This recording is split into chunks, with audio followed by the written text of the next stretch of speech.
You know, to be completely honest with you guys, I don't really have like a witty intro to do for this video. So here's my Week 15 NFL recap. We are going to get started with the Thursday Night Football game.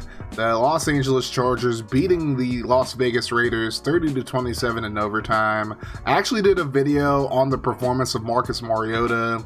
You guys can check it out in the top right corner right about now. But I didn't really get to talk about the Chargers much, and Justin Herbert played really well in this game. 22 of 32, 314 yards and 2 touchdowns. He's looking more and more like the Rookie of the Year every single week.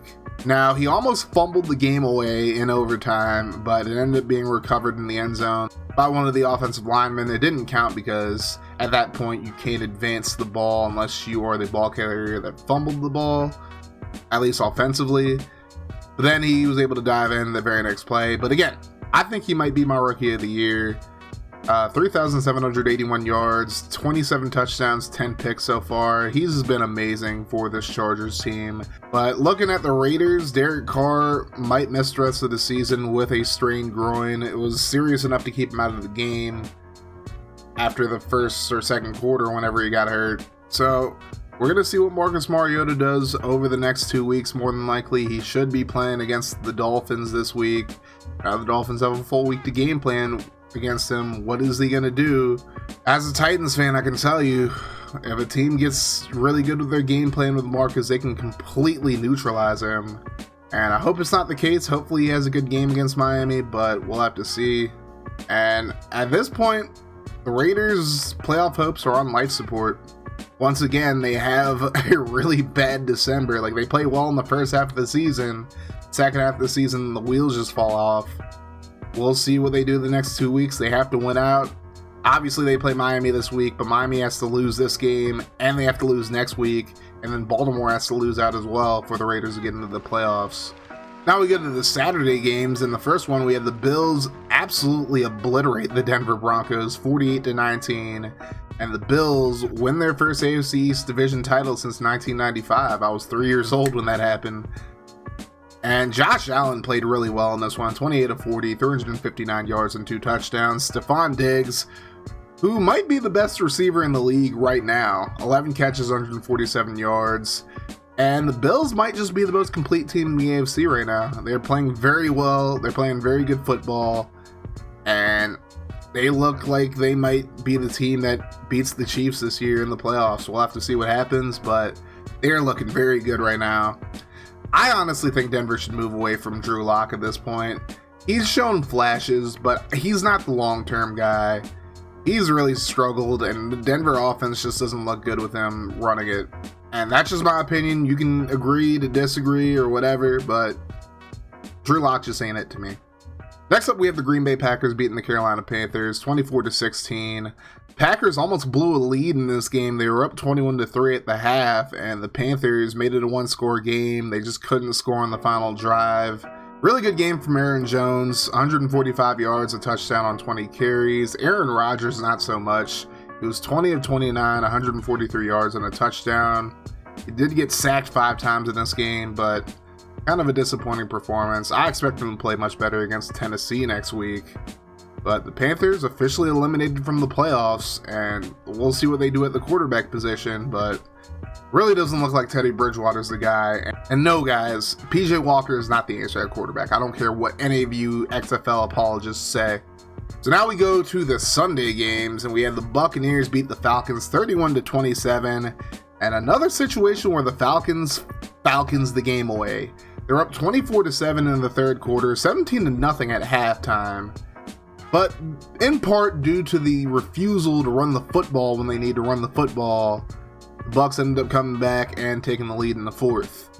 So Tampa Bay scores a touchdown to make it 24-14, and then the Falcons decide, hey, let's throw the ball 3 times. Matt Ryan throws a completion to Brian Hill for about 6 yards, and then 2 incompletions after that. This is why the Falcons lose games, because it's like they have a lead and they just don't trust the run game. Ito Smith is fine. He's a pretty damn good running back. Brian Hill is pretty good as well. Just run the damn ball. I know they struggle with running the ball sometimes, but even if you go 3 and out running on first and second down, so what? You have a 10-point lead. get it done, then just hope your defense can make it stop. But throwing the ball 3 times just isn't the move. But a good win for the Bucs, though. Way to come back in this one. Next up, we have the Cowboys beating the 49ers 41-33. Now, I saw somebody in a Twitch chat say that Ezekiel Elliott should be traded. All I can really say is go look at SpotTrack.com, look at Zeke's contract, and you tell me if that's a good idea. Spoiler alert, it's not. That's way too much dead cap. That's way too much dead cap for the Cowboys to take on. Tony Pollard is really good, don't get me wrong. 69 yards, nice. And 2 touchdowns in this game. He's a very good second option at running back, but Zeke is the back. Whether your Cowboys fans like it or not, whether anybody likes it or not, Zeke is the running back. The Cowboys are still very much alive in the NFC East race right now, but the Niners are eliminated from playoff contention, and it's been a rough year for them with a lot of injuries, like I've mentioned before. So next up, we got the Titans beating the Lions 46-25. Already made a video about this game. You can check it out in the top right corner right about now. 5 touchdowns for Ryan Tannehill in this one. Maybe he's starting to get back into the MVP conversation. I still think Derrick Henry has a better case, but Tannehill had a really good game in this one. The Titans lead the league in scoring now also, by the way, so there's that. Next up, you have the Colts beating the Texans 27-20. Once again, the Texans fumble away a chance to tie the game. It's as if they don't even want to beat the Colts at this point. Not much to say outside of that. Hopefully the Colts will find a way to lose this game against Pittsburgh, but we'll get to the Steelers later on in this video. Dolphins beat the Patriots 22-12. Really good game from Salvin Ahmed. He had 122 yards and a touchdown on 23 carries. And the Patriots are eliminated from the playoff race for the first time since 2008. Back when Tom Brady tore his ACL and Matt Castle was the starter the entire year pretty much. And it might be time for the Patriots to just say when with Cam Newton and just give Jarrett Stidham a shot. I mean, Newton just hasn't been good. I know the Patriots have been really shorthanded at receiver this year, but Cam hasn't really helped matters. So you might as well see what you have with Stidham over the next 2 weeks. But they'll probably stick with Cam because it's Belichick. Belichick does Belichick things. So next up, we have the Bears beating the Vikings 33-27. And Bears fans, don't let the last few weeks get to your head. No, the Bears should not sign Mitchell Trubisky long term, and they shouldn't even franchise tag him, honestly. He's played very well over the past few weeks, but it's too little too late, and it's against bad defenses like the Lions, the Texans, and now the Vikings. You look at the rest of his body of work, and you tell me, does he actually deserve to be extended? Yes, he got to the Pro Bowl one year. Big whoop. Yeah, he ended up getting you guys to the playoffs. Cool. Doesn't mean you should re-sign him. Don't get caught up in the moment just because he had a really good game against the Texans last week and a really good game against the Vikings as well. Don't be a prisoner of the moment. Mitchell Trubisky is not your long-term answer at quarterback. Now, granted, the Bears are kind of in a situation where they're not in good enough draft position to draft a QB, and there aren't going to be a ton of good quarterbacks in free agency. There never really are. So they're probably going to have to trade for a quarterback. We'll see if they decide to do that or not, but Trubisky is not the long-term answer. Neither is Foles. Definitely not Foles. That being said, both of these teams are still alive in the playoff race, but the Bears are a little closer than the Vikings. If the Vikings lose this week, or if the Cardinals win, then they're done. Chicago needs to win, and they need Arizona to lose next week as well. We'll see what happens. The next up, we have the Seahawks beating Washington 20-15, and it was a squandered opportunity for Washington to get a 2-game lead in the division after the Giants and Eagles lost. We'll get to those games later on. And their 4-game winning streak is snapped now. His on-the-field performance notwithstanding, I think it's time for Washington to move on from Dwayne Haskins.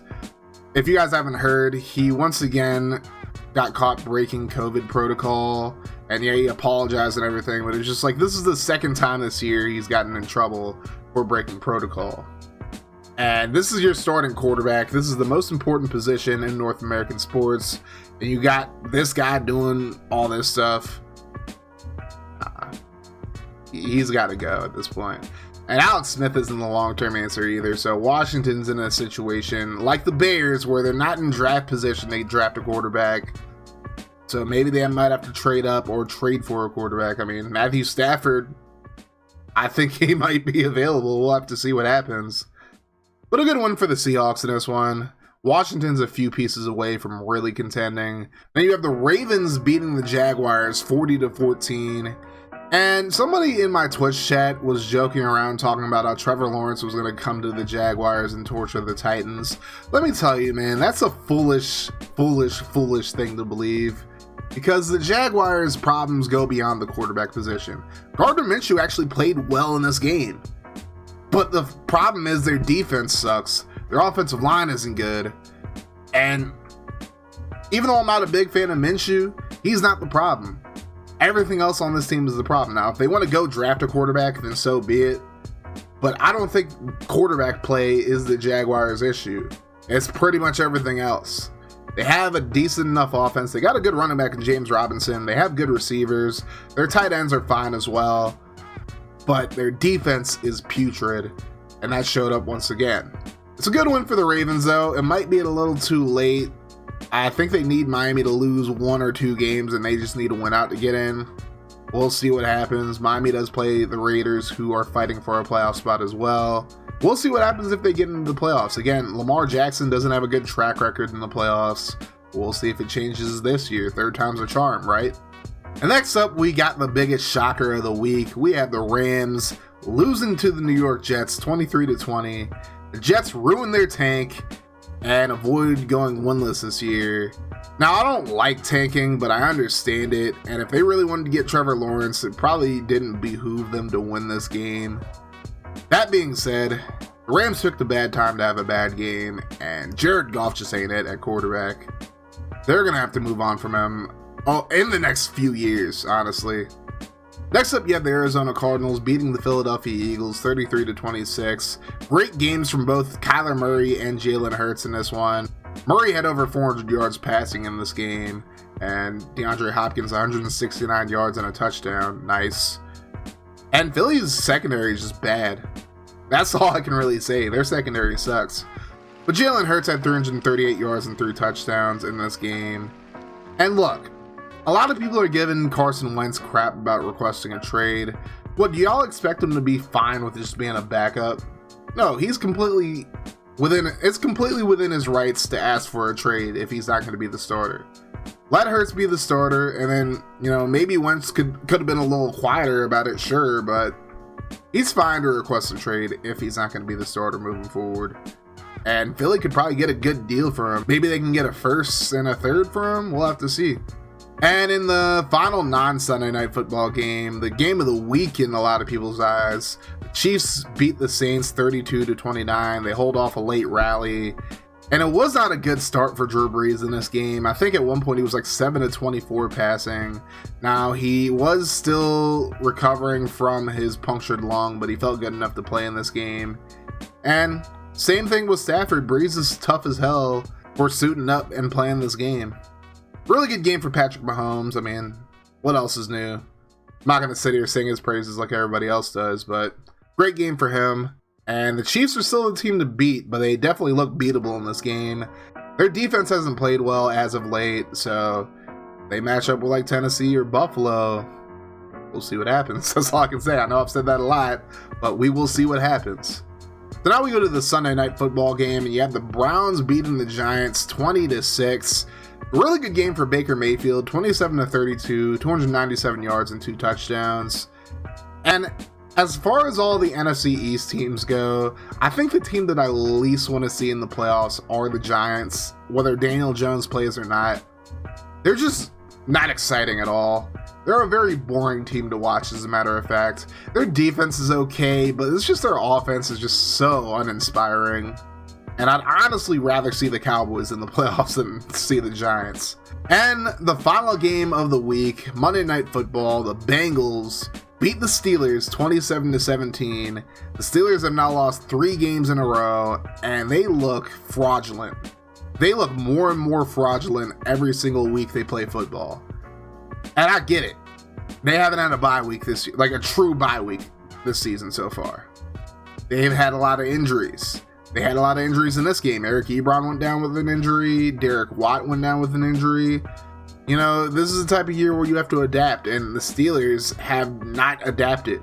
Yeah, they won their first 11, but over the last 3 weeks, they just have not adapted. Ben Roethlisberger's not playing well. Blame Ray Finkner all you want for the play calling, but Roethlisberger's not executing either, so I think he deserves some blame as well. But overall, it's just Pittsburgh, I can't really feel sorry for them because all they do is feel sorry for themselves. All you see is these guys just complaining on Twitter left and right about things not being fair, blah, blah, blah, blah, blah. And I'm not saying that their gripes aren't valid. What can you do about it? It's not like complaining on Twitter about it is going to change anything. And trust me, I'm one of those people who used to complain about everything on Twitter, bro, straight up. I'll admit it. I'll openly admit that. But it's like the Pittsburgh just sits here and whines about everything. They talk about how pissed off they are. And then you got Juju Smith-Schuster being more worried about being a TikTok star than actually playing football. It's time for the Pittsburgh Steelers to wake up. Each and every one of them, or else they're just going to lose out and lose in the playoffs. They got 2 tough games over the next few weeks. They got the Colts this week, and then to end the season, they play at Cleveland, and the Browns are going to be playing for an opportunity to win the AFC North.